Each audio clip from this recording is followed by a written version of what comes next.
नमस्कार दोस्तों, speed nation Punjab में आप सबका स्वागत है। आज जो सबसे बड़ी बीमारी है उसके बारे में हम बात कर रहे हैं। अमनदीप मल्टी स्पेशलिटी हॉस्पिटल आया हमारे साथ डॉक्टर उदय रसाल है।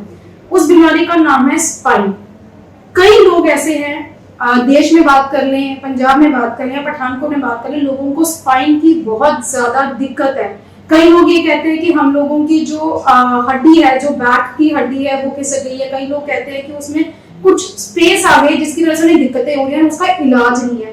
इन्हीं कुछ क्वेश्चंस को लेकर आज हम डॉक्टर उदय के पास आए हैं। उनसे जानेंगे कि आखिर जो स्पाइन की प्रॉब्लम है सबसे पहले वो होती क्या है। सर, सबसे पहले तो आपका स्पीड नेशन में स्वागत है। Thank you very much. Good afternoon. Spine की problem is a very common problem. 90% लोगों को कभी ना कभी अपनी लाइफ टाइम में स्पाइन की प्रॉब्लम होती है। तो जनरली जो पेशेंट्स को प्रॉब्लम है वो है कमर में दर्द हो गई, गर्दन में दर्द हो गई, या अगर ज्यादा बोले तो कभी बोलते हैं कि हमारे चलने पे टांगों में दर्द आ जाती है, बाजू में दर्द आती है। तो ये कॉमन जो हमारे पास सिम्टम्स हैं स्पाइन के वो ये है। और इसके पीछे काफी सारे रीजंस होते हैं किस वजह से स्पाइन की प्रॉब्लम्स आ रही हैं। यूजुअल नंबर 1 रीजन रहता है कोई डिस्क की प्रॉब्लम हो गई, वेयर एंड टेयर होता है स्पाइन का, लाइक नॉर्मल प्रोसेस। तो वेयर एंड टेयर से वो डिस्कें खराब हो जाती हैं, जोड़ खराब हो जाते हैं कमर के, उसकी वजह से कमर में दर्द शुरू हो जाती है। और जब यही प्रॉब्लम आगे बढ़ जाती है, when we ignore the problem, या कभी हम कंसल्टेशन नहीं कराते और चलता रहता है काम, या कभी कोई भारी वजन उठा लेते हैं, कुछ करते हैं, तो डिस्क की प्रॉब्लम बढ़ जाती है और टांगों में दर्द आ जाती है जब नस कोई दब जाए। ऐसी ही सेम कंडीशन गर्दन में हो जाती है। जब गर्दन में कोई नस दब जाती है तो बाजू में दर्द आ जाती है। और कई जो अलग बीमारियां हैं, जैसे कि कभी मनकों में कोई इन्फेक्शन हो जाए, टीबी हो जाए, किसी को कोई कैंसर हो जाए, स्पेस आ जाती है बीच में। हाँ, जो स्पेस है जिसको कहते हैं स्पेस है वो डिस्क की होती है। आम भाषा में क्या होता है, एक्सरे कराते हैं तो वो पेशेंट को समझाने का तरीका है कि ये जी आपका गैप हो गया या स्पेस जो है वो बढ़ गई है, कम हो गई है। तो बेसिकली वो डिस्क होती है जो कि एक रबर की तरह होती है, एक जेली की तरह होती है। जब उसमें से जेली या जो लिक्विड कंटेंट है वो कम हो जाता है तो वो एक रबर, सूखी रबर की तरह रह जाती है, और हमारा उसका जो काम है एक शॉक एब्जॉर्बर का, वो प्रॉपर्ली नहीं होता, फिर वो दर्द करती है। सर, ये मिथ भी है कि बहुत ज्यादा रिस्की होती है स्पाइन की प्रॉब्लम, किसको भी हो जाए बहुत ज्यादा रिस्की होती है। नहीं, ऐसी कोई बात नहीं है। एक्चुअली ये एक धारणा सी बनी हुई है काफी सालों से कि पहले जो हमारे 10-15 साल पहले जो ऑपरेशन होते थे या कोई भी किसी को स्पाइन प्रॉब्लम होती थी तो वो काफी कुछ मॉडर्न टेक्नोलॉजी नहीं थी, पहले तो डिटेक्ट करने की नहीं थी। पर अभी जब से एमआरआई है तो डिटेक्शन बड़ी इजी हो गई है, अच्छी एमआरआईज आई हैं तो उससे और अच्छा डायग्नोसिस हो जाता है, छोटी सी छोटी प्रॉब्लम का भी पता लग जाता है। उसके बाद जब इलाज पे आते हैं तो पहले माइक्रोस्कोप्स नहीं थे, एंडोस्कोप्स नहीं थे, और इसलिए ऑपरेशन जो होते थे वो एक आंखों से आप ऑपरेशन करते थे, तो जिसमें कोई ना कोई नर्व डैमेजेस बड़े कॉमन थे। ऑब्वियसली जब किसी भी सर्जरी का शुरुआत होती है तो शुरू में कॉम्प्लिकेशंस रहती हैं इसलिए में। धीरे अभी एवोल्यूशन जैसे आई है, जैसे टेक्नोलॉजी आई है, तो ये कॉम्प्लिकेशन रिस्क बहुत मिनिमल हो गया है। सर, कई लोग, एक क्वेश्चन जरूर है, मैं आपसे सर्जरी के बारे में भी पूछूंगी। एक क्वेश्चन ये आता है कि कई लोग जो है वो डॉक्टर्स को भी दिखा देते हैं, उसके बाद कई और लोगों के पास चले जाते हैं स्पाइन के लिए। कि मैंने 2 दिन पहले किसी से बात की थी तो वो कह रहे थे कि हमें स्पाइन की बहुत प्रॉब्लम है और पठानकोट में अच्छा ट्रीटमेंट नहीं है, हम लोग तो गर्मियों तक एक कोई गर्मियों का प्रोसीजर होता है वो किसी से लगवाइए जी, उससे भी फर्क नहीं पड़ा, हमने इंजेक्शंस लगाए उससे भी फर्क नहीं पड़ा, हम आयुर्वेदिक मेडिसिन खा रहे हैं, अब आयुर्वेदिक ही एक सही ट्रीटमेंट है। इसके बारे में क्या कहना है? इसमें डिफरेंट मेथोडोलॉजीज रहती है स्पाइन को ट्रीट करने के लिए, और कोई भी चीज को मैं ये नहीं बोलूंगा कि बुरी है या एप्लीकेबल नहीं है। At the end of day अगर पेशेंट को फील है कि हाँ मैं आई एम फीलिंग रिलीफ, तो that is good for him. पर हाँ, ये जरूर है कि कोई भी इंजेक्शन लगाए तो पहले आप कंसल्ट करें। You should have the right consultation कि भाई क्या प्रॉब्लम है, इसका क्या मेडिसिन से निदान हो जाएगा, इंजेक्शन से हो जाएगा, कोई एक्सरसाइज से हो जाएगा, फिजियोथेरेपी से, तो और आगे क्या रहेगा। एक बार तो रिलीफ आ गया, आगे के लिए क्या प्रिकॉशंस हैं, क्या ये प्रॉब्लम बढ़ सकती है, नहीं बढ़ सकती है। सो इन सब चीजों पे एक राइट गाइडेंस चाहिए। ठीक है, अगर आपको राइट गाइडेंस मिलती है, ठीक है, थ्रू एनी पोर्टल, चाहे आप ऑनलाइन पोर्टल से राइट गाइडेंस ले रहे हैं या किसी ऐसे बंदे से जो एक स्पाइन सर्जन तो नहीं है पर हाँ इस चीज में काफी सालों से डील कर रहा है, एक्सपीरियंस है, तो I think it is okay. ठीक है, पर हाँ अगर कोई कंसर्न फील करता है कि नहीं मुझे किसी को दिखाना है तो you should go to a spine surgeon. Sir पहले जो ये होता था कि एज ग्रुप के बाद कि 50 से अबव हो चुके तो उनको ये प्रॉब्लम्स आ रही है, मगर अब 50 से जो कम की एज के हैं उनको भी ये प्रॉब्लम आ रही है। क्यों ये जो स्पाइन की प्रॉब्लम है यंगस्टर्स में भी बढ़ती जा रही है, क्या कारण है इसके? One of the reason is sedentary lifestyle, prolong sitting, ठीक है, एंड कहीं ना कहीं लैक ऑफ एक्सरसाइज से स्पाइन के ऊपर ज्यादा जोर आता है, ठीक है, तो उससे भी हो जाता है। But spine problem was always part of our, मतलब जो हमारी कम्युनिटी है उसका पार्ट हमेशा से रही है। प्रिकॉशंस क्या लेने चाहिए सर?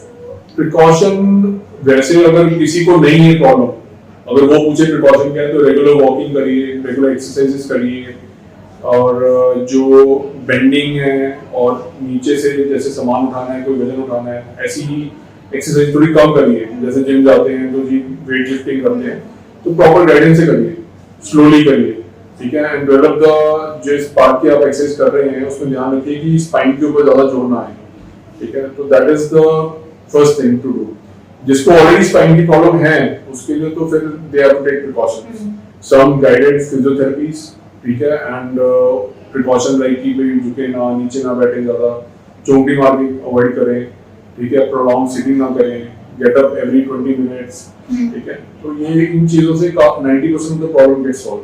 योगा आंसर है इसका? Yoga is good for patients who do not have spine problems to prevent it, ठीक है, वो लोग पूरा योगा कर सकते हैं, पर जिनको प्रॉब्लम हो चुकी है वो फुल योगा करना उनके लिए मुश्किल है। तो योगा के कुछ आसन हैं या कुछ एक्सरसाइज हैं जो वो कर सकते हैं, जो फिजियोथेरेपिस्ट सिखाते हैं, मगर डॉक्टर से कंसल्ट करके करें जो करनी है। हाँ, ऑब्वियसली एक कंसल्टेशन तो बनता है, सो दैट दे अंडरस्टैंड कि भाई क्या प्रॉब्लम है और इसको कैसे आगे हमें फर्दर आगे प्रोग्रेस करने से रोकना है। एक्सरसाइज करनी चाहिए उसको। हाँ, इसके लिए थोड़ा सा गाइडेंस लेना चाहिए। सर स्पाइन सर्जरी कितने टाइप्स की होती है?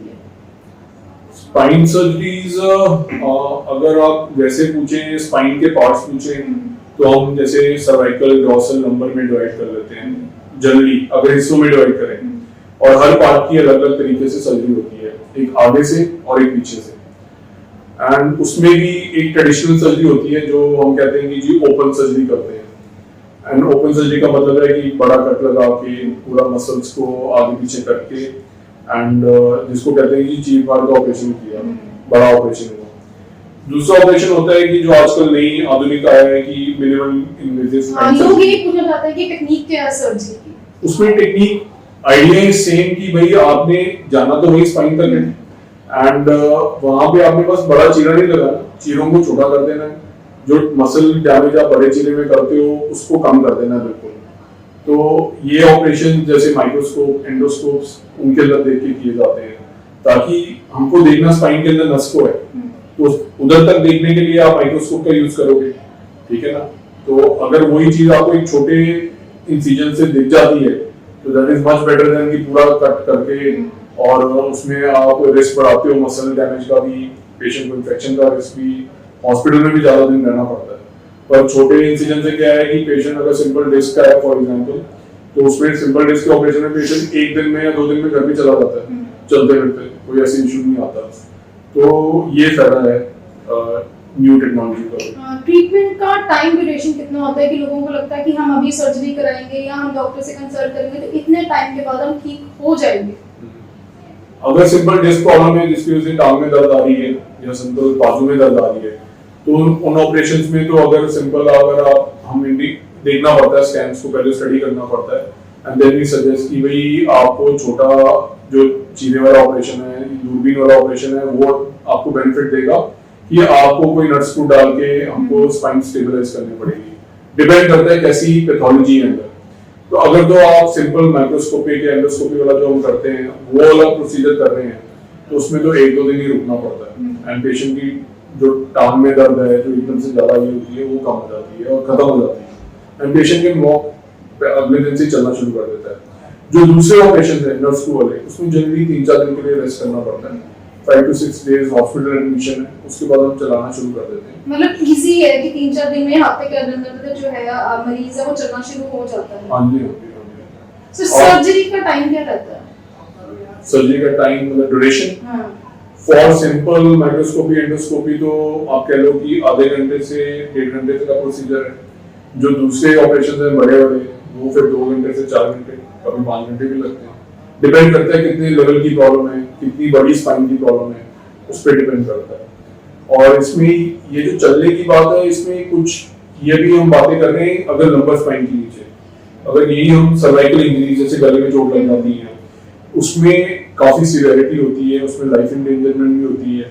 उसमें ये भी देखना होता है कि पेशेंट को ऑलरेडी कितना डैमेज हो गया है, नस में कितनी चोट लगी है, ठीक है। तो वो पेशेंट्स जो है वो प्रोलॉन्ग ट्रीटमेंट रिक्वायर करते हैं हॉस्पिटल में, उनको लंबे समय तक रहना पड़ता है। दो चीजें ऐसी, एक बैक की प्रॉब्लम किसी को हो जाए या किसी को सर्वाइकल की प्रॉब्लम हो जाए, इसको डील करना बहुत डिफिकल्ट होता है, क्योंकि जिसको सर्वाइकल की प्रॉब्लम होती है उनको अगर थोड़ा सा भी काम में चक्कर बहुत ज्यादा आते हैं, तो वो कैसे ट्रीट करना चाहिए? ये जो एक कॉमन मिसकंसेप्शन बना हुआ है कि हमें सर्वाइकल है तो हमको चक्कर आते हैं, तो ये ऐसा कुछ भी नहीं है। ये बड़े सालों से वही अलग बात है कि भाई 20-25 सालों से लोग बोलते हैं कि गर्दन में दर्द है तो जी चक्कर आ रहे हैं, कॉलर लगा लो। तो बेसिक आइडिया वो कॉलर वॉलर लगाने का ये है कि गर्दन मत झुकाओ। चक्कर आपको गर्दन से नहीं आ रहे, चक्कर आपको सिर से आते हैं, कान से आते हैं। जो कान के अंदर एक हमारा ऑर्गन होता है, उसके अंदर पानी और कैल्शियम सॉल्ट होते हैं, वो बिगड़ जाते हैं, ठीक है ना। तो उस वजह से चक्कर है, जिसमें आम भाषा में कहते हैं कि नसों की प्रॉब्लम हो गई है किसी को। हाँ, नसों की एक कोई नर्व थोड़ी, जैसे पहाड़ों में जाते हैं तो चक्कर आते हैं, तो वो कोई सर्वाइकल की प्रॉब्लम थोड़ी है। वो तो सिर के अंदर वो जो हमारे कानों के अंदर ऑर्गन है वो थोड़ा सा हिल जाता है, इम्बैलेंस हो जाता है, उस वजह से चक्कर है। पर वो आजकल क्या है कि वो सब लोग उसको सर्वाइकल नाम दे देते हैं कि सर्वाइकल हो गया तो ये चक्कर आ गए, तो उसकी वजह से नहीं है चक्कर। सर, ये कितना सर्जरी जो है, सर्जरी की बात तो हमने की है, कितने टाइप की होती है और सर्जरी कितने टाइम पीरियड लेती है, मगर सर्जरी कितनी एक्सपेंसिव है ये बात बताएंगे, क्योंकि लोगों को लगता है कि हम बड़े हॉस्पिटल में जाएंगे, अगर अमनदीप का नाम आता था बहुत ज्यादा कॉस्टली होगी सर्जरी, तो हम सर्जरी को लोग अवॉइड करते हैं, क्या कहना? सर्जरी कॉस्ट फैक्टर जहाँ तक की बात है, अगर पेशेंट को किसी को पेन ज्यादा होता है या नहीं अफोर्ड कर सकते और उनको कोई हेल्प की जरूरत होती है, तो we are always helping those patients. Surgery की कॉस्ट इज अफोर्डेबल, कोई ऐसा नहीं है कि अब अफोर्डेबल नहीं है, पर ये है कि it depends on procedure to procedure. अगर किसी की कमर के मन के टेढ़े हो गए हैं, उनको सीधा करना है, लंबा प्रोसीजर करना है, तो ऑब्वियसली उसमें जो इम्प्लांट डलते हैं और जो कॉस्ट फैक्टर है वो थोड़ा हाई जाता है देन रूटीन प्रोसीजर। पर at the end of day कोई इतनी हाई कॉस्ट नहीं है, स्पेशली पठानकोट में तो बिल्कुल भी नहीं है। अगर आप यहाँ के रेट और हमारे जलंधर में रेट या दिल्ली में रेट से कंपेयर करोगे तो we are doing the work at almost 1/3 of the rate, ठीक है ना। तो ये मेरे को लगता है कि सेम बेनिफिट, सेम टेक्नोलॉजी आपको 1/3 रेट में मिल रही है, तो I think that is very good.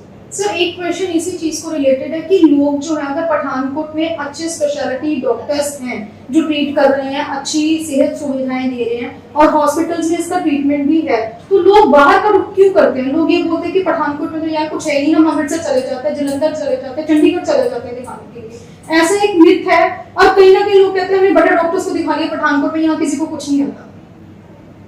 तो लोगों को पूछो, ये एक्चुअली वो ट्रस्ट की बात है। हाँ। जो ठीक हो जाते हैं उनको लगता है कि यहाँ अच्छा ट्रीटमेंट है, जो नहीं हो पाते ठीक, या कह लो कि जिनके नहीं था कि वो ठीक हो पाएंगे, तो वो फिर बाहर जाके ट्रीटमेंट करा लेते हैं। तो जिनकी जहाँ पे ट्रस्ट या विश्वास बन जाता है वो वही ट्रीटमेंट कराते हैं। पठानकोट में तो है ना इसका ट्रीटमेंट, ये तो कह सकते हैं आपकी। आप देखिए कितने पेशेंट का रोज हम करते हैं treatment, patient are getting well, तभी पेशेंट्स आते हैं हॉस्पिटल्स में ट्रीटमेंट कराते हैं। और हमारे हॉस्पिटल में नहीं, आप देखो कितने हॉस्पिटल्स हैं यहाँ पे पठानकोट रीजन में, जो लोग ट्रीटमेंट करा रहे हैं, जम्मू से, कठुआ से, इवन रजौरी पुंछ से पेशेंट आते हैं, हिमाचल साइड में कांगड़ा और ऊपर चंबा। हिमाचल के पेशेंट अमनदीप में बहुत आते हैं, तो ट्रस्ट फैक्टर भी कहीं काउंट होता है कि जो यहाँ पर एक बार आता है उसका ट्रस्ट बन जाता है और यहीं पर आना चाहता है। May be that is working, क्योंकि काफी सालों से हॉस्पिटल यहाँ पे है और हम लोग हिमाचल और जम्मू दोनों एरिया में भी ओपीडीज कर रहे हैं काफी सालों से, वहाँ सर्विसेज प्रोवाइड कर रहे हैं रेगुलरली। तो अगर पेशेंट यहाँ ऑपरेशन भी कराता है तो हम फॉलोअप्स वहाँ पे ले रहे हैं पेशेंट के, तो we are regularly seeing our patients, तो उससे भी ट्रस्ट बनता है। मगर डॉक्टर और पेशेंट का जो ट्रस्ट है जो आपस में होना चाहिए वो यहाँ पर है। अभी तक तो लगता है ऐसे। सर, लास्ट क्वेश्चन ये है कि स्पाइन के सिम्टम्स क्या होते हैं कि लोगों को अगर पता चल जाए तो वो डॉक्टर को कंसल्ट कर सकते हैं? मोस्ट कॉमन सिम्टम तो बैक पेन है, ठीक है, जो पेशेंट आते हैं बैक पेन के साथ। बैक पेन को भी इग्नोर नहीं करना चाहिए, क्योंकि अगर बैक पेन आपकी 3 to 4 वीक्स ऑफ मेडिसिन के बाद भी रह रही है और ज्यादा सिवियरिटी के साथ रह रही है, तो then you should get checkup, क्योंकि कई बार मनकों में इन्फेक्शन होती है, टीबी होती है, हाई एज में कई बार रसोलियां भी होती हैं, कैंसर्स होते हैं, तो ये चीजें बैक पेन के साथ पहले प्रेजेंट करती हैं और बहुत बार इग्नोर होती हैं या लेट डायग्नोसिस होता है, तो back pain should not be ignored. Second thing is कि कॉमन एलिमेंट्स है, यूरिक एसिड बढ़ गया, कोई किसी को रिमोटॉइड है, गाठियां है, और कोई ब्लड में कोई ऐसी प्रॉब्लम्स है जैसे एंकोलाइजिंग स्पॉन्डिलाइटिस है, तो ये ब्लड की बीमारियां हैं जो स्पाइन पे असर डालती हैं और they can also lead to back pen.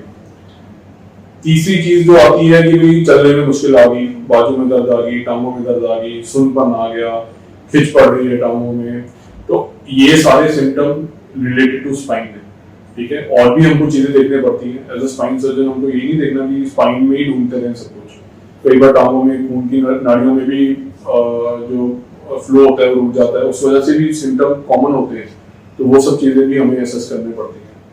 तो कॉमन प्रॉब्लम यही है, ठीक है ना। तो सर स्पाइन से रिलेटेड लास्ट में आप जो पठानकोट शहरवासी हैं जो वहां का रुख करते हैं उनको क्या कहना चाहेंगे?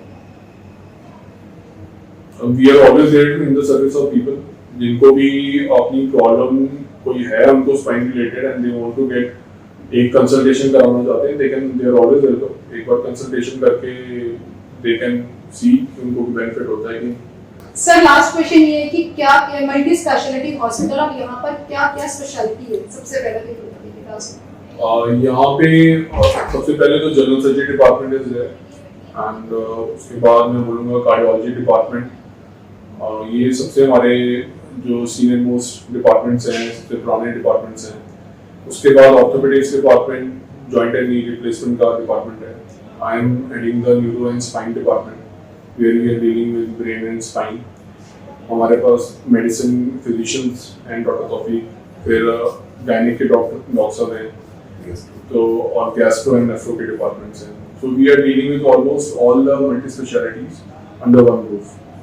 So जो भी patients हैं, we are providing all the services.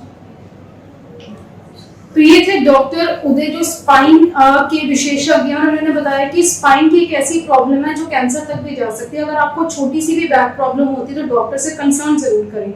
हम भी आपको ये करेंगे कि डॉक्टर से कंसल्ट जरूर करें। जो मिथ है कि हम बड़े मल्टी स्पेशलिटी हॉस्पिटल में जाएंगे, पैसे ज्यादा लगेंगे, इसकी परवाह ना किए बिना एक बार डॉक्टर से कंसल्ट जरूर करें, क्योंकि बातें तो बहुत है, रूमर्स तो बहुत है, मगर जाकर ही पता चलता है। और आप एक बार डॉक्टर से आकर मिले, उनसे कंसल्ट करें और तभी किसी दवाई का प्रयोग करें। ऐसे ही और इंटरव्यूज देखने के लिए आप स्पीड नेशन पंजाब के साथ बने रहें। हमारे YouTube पेज और Facebook पेज जरूर लाइक और सब्सक्राइब करें। धन्यवाद।